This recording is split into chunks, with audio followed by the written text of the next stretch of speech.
House groups, I got the chance to be at our newest church site in the Aspen Grove network. It is called Foundry Church. It meets in Plymouth at the Plymouth Community Center. I would love it if you would spend a minute in your small group time praying for Foundry. Pray for their staff team, pray for their church, pray that new people in Plymouth would drive by and see their road signs. They've really taken a cue from Mercy Hill. We have 13 road signs that we put out every week. They have 20 road signs that they put out. And like Mercy Hill, one of the most significant ways people find Foundry and find Mercy Hill is by following the road signs. It's not that they see something on the internet or they get something in their mailbox. They see these road signs, it piques their curiosity, and then they come to church, which is so amazing. If you are on our signs team, thank you so much. You do more than you can imagine to help bring people to church. Pastor Austin was at Mercy Hill on Sunday, and he shared in our 5 key words that describe Christianity series.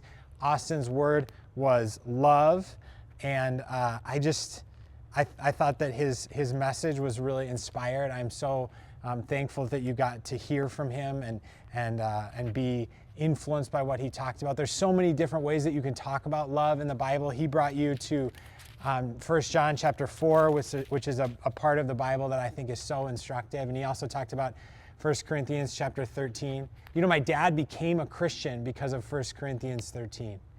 1 Corinthians 13 describes what love is. And this guy asked my dad, sub your name in the place of love and see if it stands up.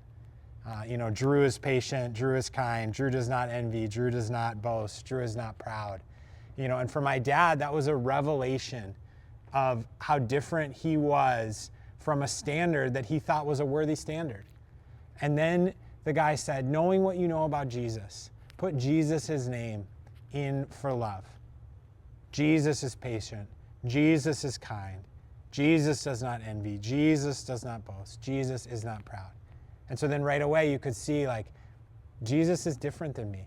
And as a result of that, that's what led my dad to put his faith in Jesus Christ, which then was a huge reason why my mom would date him and why they got married and why I'm here. And so I'm thankful for that man who brought 1 Corinthians 13 to my dad's life and asked him that tricky question. I guess what I would just add to what Pastor Austin said, when you think about 1 Corinthians chapter 13, and we think about a lot of these words, it's not about what you can do for God. It's about what God has done for you. So it's not about you going, I'm not patient, I'm not kind, I need to be patient, I need to be kind. I need to, it says love always protects, love always trusts, always hopes, always perseveres, and go I owe that to God. But instead, in prayer and in wonder and in hope, to say, God, would you make me more like you? Would you bring that out in me? Would you make me somebody who protects? Would you make me somebody who trusts? Would you make me somebody who hopes? Would you make me somebody who perseveres? Would you make me, God, someone who loves, because you are the God of love? And that is a prayer that God wants to answer in each one of our lives, in each moment of our lives. He wants us to be shaped by love, and then he wants us to be compelled by his love into the world, and then he wants us to be his ambassadors of love. 2 Corinthians chapter 5 talks about how we've been transformed, and so then we become God's ambassadors, his love ambassadors into the world. That's why our group of churches talks about being sent to love as a purpose statement, and why Mercy Hill talks about striving after relationship, not religion, as a mission statement for our specific how in living out that purpose of being people who are sent by God to love. I hope you enjoyed Pastor Austin. I hope you learned something new from him, and I'm sure you have a lot to talk about in